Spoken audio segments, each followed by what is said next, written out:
Lows and Lets, Kings and Queens, Friends and Fiends.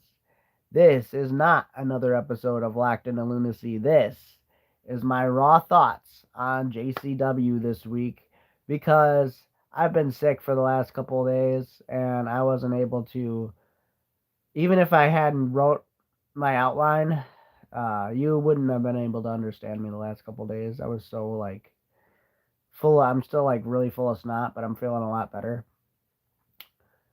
But yeah, I did not have the ability to speak or really do much of anything.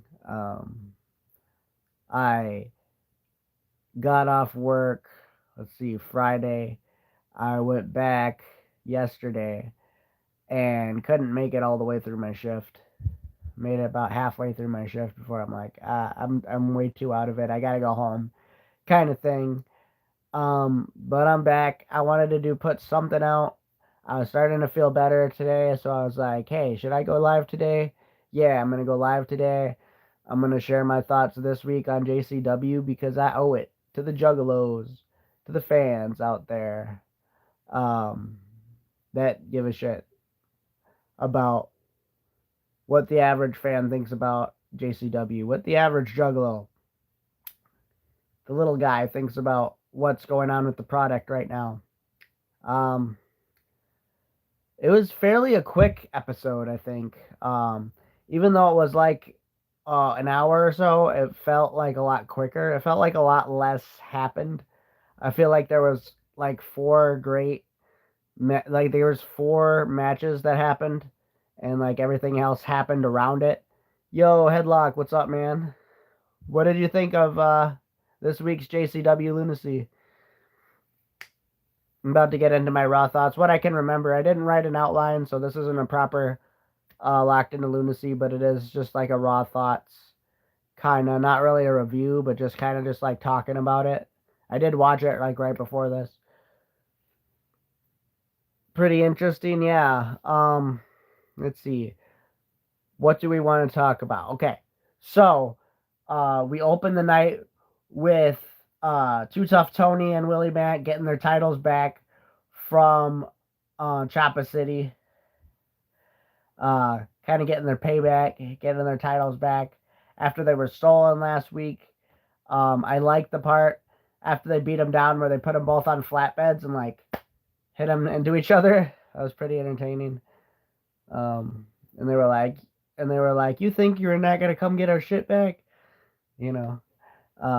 And then we get into it where kind of like that one night on Panic Zone, we had Caleb Conley back as an authority figure kind of thing, kind of stepping in for Vince Russo. But Violent J was also there.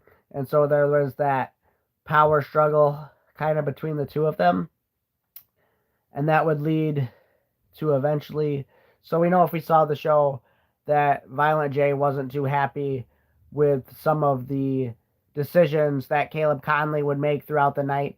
And we'll go on to talk about those further in this little review. But the pretty exciting thing is that Violent J, in getting pissed off at Caleb Conley, promised us that in the next 4 weeks, I think, Caleb Conley is going to face a new opponent each and every week from outside of JCW. So what that's going to look like and who's it going to be? You know, are they going to be guys from TNA? Often outside guys from JCW are from TNA, like the Mr. Andersons, the Nick Nemeths, the EC3s. There's a lot of working relationship with TNA, I feel like. Or anywhere else in the indies. I know they've got guys from Maple Leaf Pro in the past with PCO. We saw at Stranglemania. We saw Matt Riddle from Major League Wrestling. Will it be somebody from the NWA? You know, we don't know. We need to get together and do a podcast together. Yeah, man. let me know what your we'll talk about it. We'll talk about it. I got some news recently from Hurricane Rana Funk. I don't know if you talked to him at all. He also goes by Juggalo123. If he still has those channels, but he let me know on TikTok DMs that YouTube has been deleting a lot of channels, and he said they deleted a couple of his channels. So he's thinking of mainly focusing on TikTok somehow, and trying to get monetized over there. But you and me both know how hard that is, and what that'll entail. Um, Hi, how's it going, guys? So like, yeah. So like, I have been trying to get monetized on TikTok for a little bit, but uh like I go to the monetize thing and it says I qualify to um work with people and advertising their products or whatever, but then it says I have all the qualifications, all the follower qualifications, um something else, but the third thing is I don't pass anti-cheating something, and I can't figure out how to pass that. No matter what I do, I can't figure out how to do that, and so I can't do my monetized thing. Every now and then there's like a promo that you can do, but like, yeah, I don't know how people make money on TikTok. Um yeah, so the next thing we have yeah. So the next thing we have on JCW was the Green Phantom coming back, and we're seeing him not do so well again. Violent J is really pissed off at him. He says this is his last chance. Uh, so far, Green Phantom has had however many last chances he's had. He said, "You're not going against bees, you're going against pizza tonight with Luigi Primo." And I really like this idea of setting up Luigi Primo and the Green Phantom because I want to see a push for frickin' Luigi Primo and JCW. I want to see it, man. The fans want it. I want it.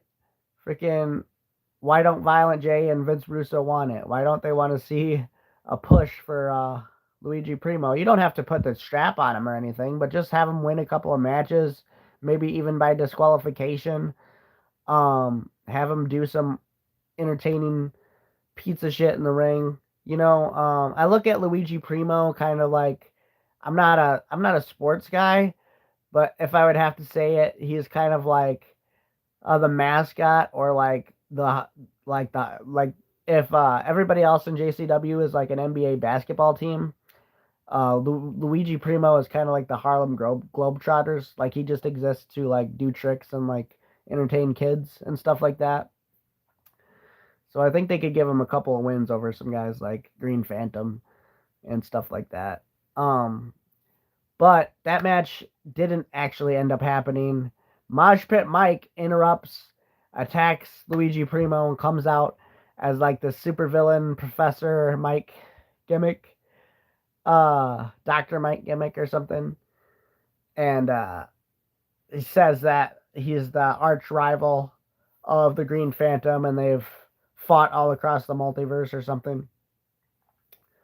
And then it looked like Green Phantom was about to win, but with a distraction from Luigi Primo, Mike won again. And so Green Phantom just cannot catch a break, man.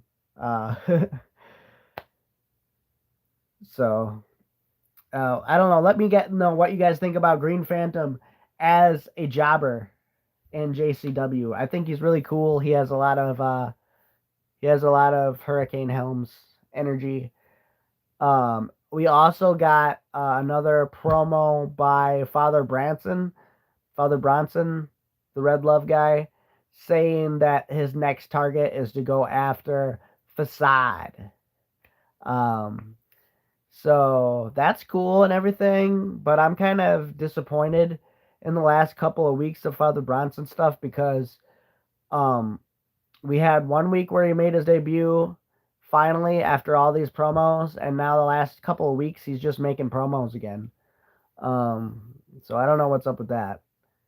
I'd like to see more showing from Father Branson and less telling from Father Branson. I'd like to see him do more stuff. Let's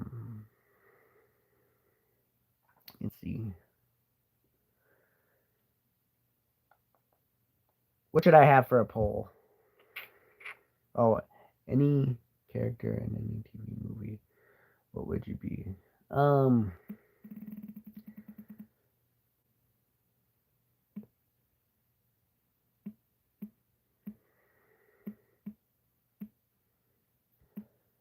Who do you want to see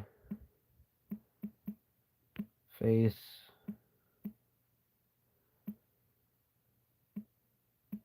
Caleb?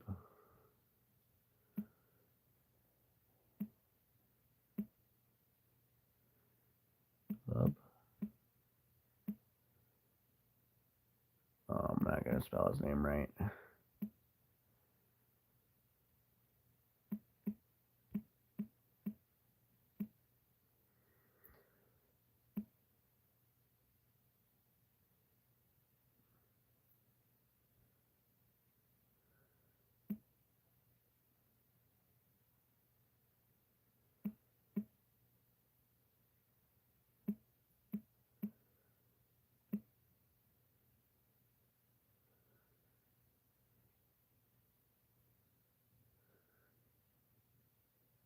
I didn't spell his name right. I know I didn't. But who do you guys want to see face Caleb Conley?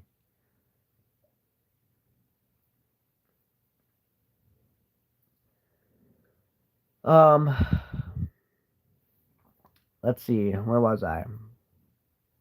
That was one of the big matches. And then another match was the match between Danny Moe and Alice Crawley, with J Rod, the champ, as the guest referee.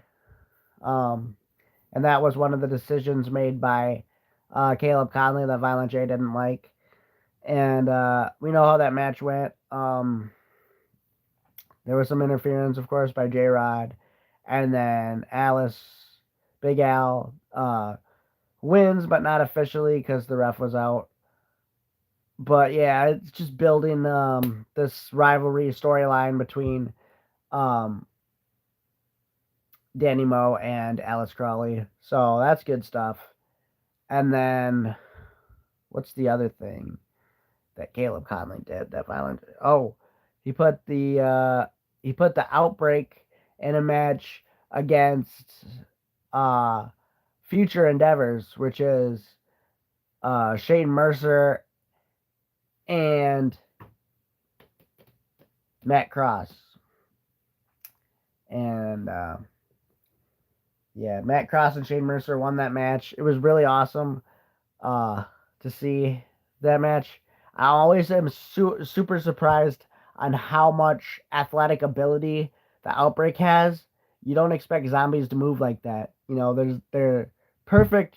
Like, they could play zombies in a movie or a TV show outside of the ring, but as soon as that bell rings, they're like flying around like crazy, and stuff like that. So like, and they still make you believe the gimmick, but like at the same time, you realize that these are like really high caliber, high flying wrestlers. I think it's the best gimmick in professional wrestling right now. I love the whole zombies on crack gimmick. That is hilarious to me. And I know each and every week I see the comments. I know that people love seeing Barnabas freak out about all the drugs that the Outbreak are doing, from like the Oxycontins to like doing cocaine to like siphoning the gas in the car, right? They're siphoning the gas in the car. And he's like, next week, Barnabas is like, next week we're going to find out who's behind this, who keeps giving the Outbreak drugs, who's their dealer. Basically, Barnabas is going to get behind who the dealer is of the Outbreak, and he's going to go kick their ass. Sorry about this glare, guys. I don't know what the hell is going on.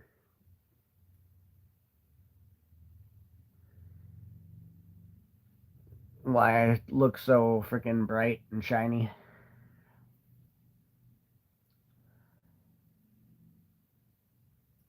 Um, let's see. Then what was one of the other big match things that happened besides the main event? There was like one other. No, no, I'm right.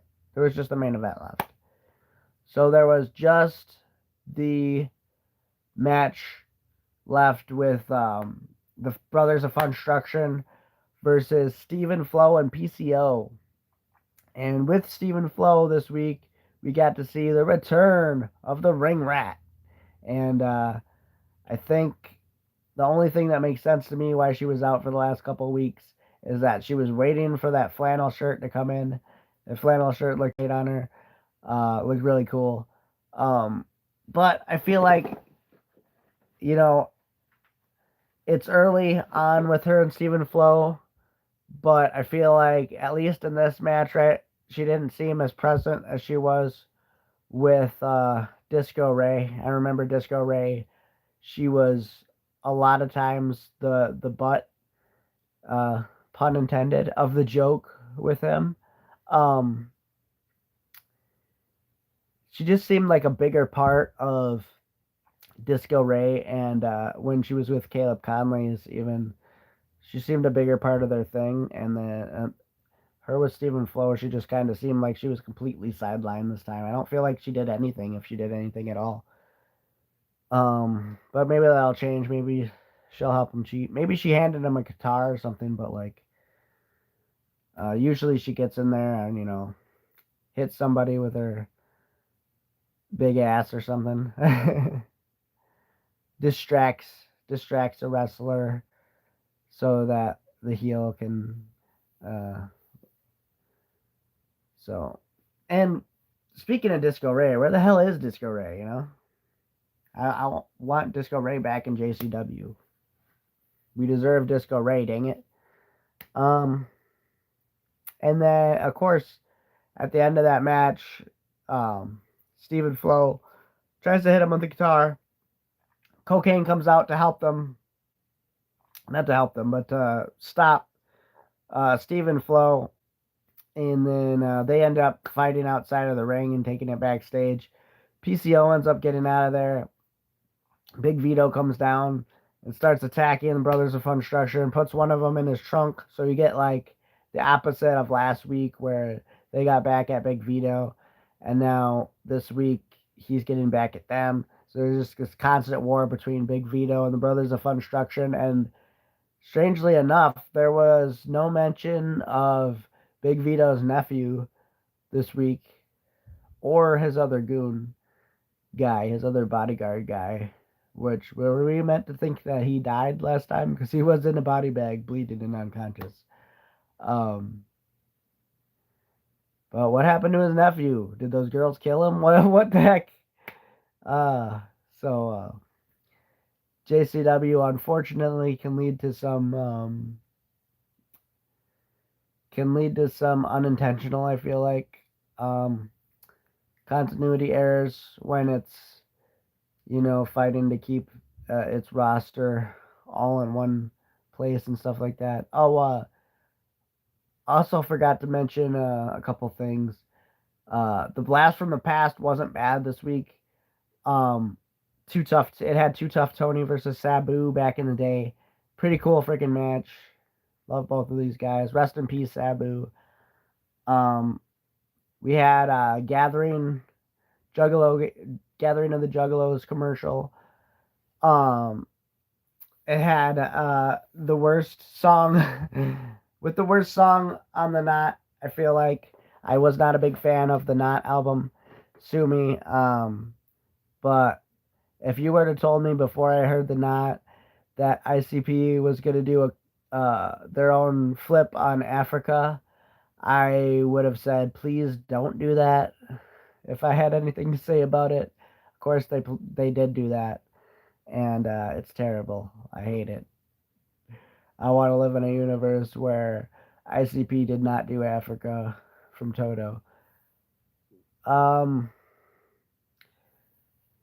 There was also a commercial about the streamers again and talking about how they're eventually going to show us on JCW Lunacy. I hope one of them's me. I keep sending my stuff in. Um, right now, it's just a lot of one-sided love, and I get it. I don't have the biggest, fanciest podcast out there, but I'm trying to show love to JCW Lunacy, and I feel like there's not a whole lot of people getting online. Like, I feel like I know all or most of the people that are actually getting online and trying to show love for JCW Lunacy and trying to help push it out there. There's Hurricane Rana Funk. There's House of Grim podcast. There's Wolfpack Maine. There's who all of those guys I've talked to, but there's also who's the big one who hasn't really so much talked about JCW Lunacy recently, but he had a live earlier today. Humble Among also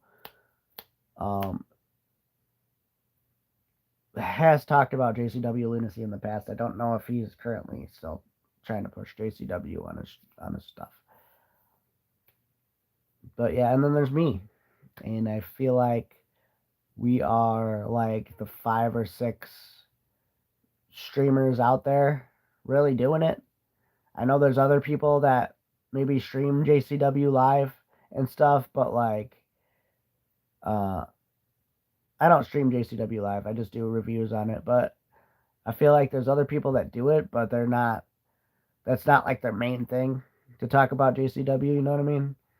So I feel like there's like 5 or 6 YouTube channels out there that's their main thing is to talk about JCW Lunacy. So, and I know 2 of them for sure, Wolfpack Maine and House of Grim have been shown in that promo commercial. So, it would just be awesome if I could get shown even for a second on JCW Lunacy. I'll totally mark out. Probably shouldn't admit that, but it is what it is. I'm one of the 5 people to just fucking put me on there. I'm gonna email this shit to you. Yeah. If nobody else has anything, as nobody else is watching the stream towards the end of it, I will let you guys go. But I want to give you a big whoop whoop, and this will be a YouTube video. So much Wicked Clown love, and see you next time on the next proper episode of Locked Into Lunacy. Have a great night, guys.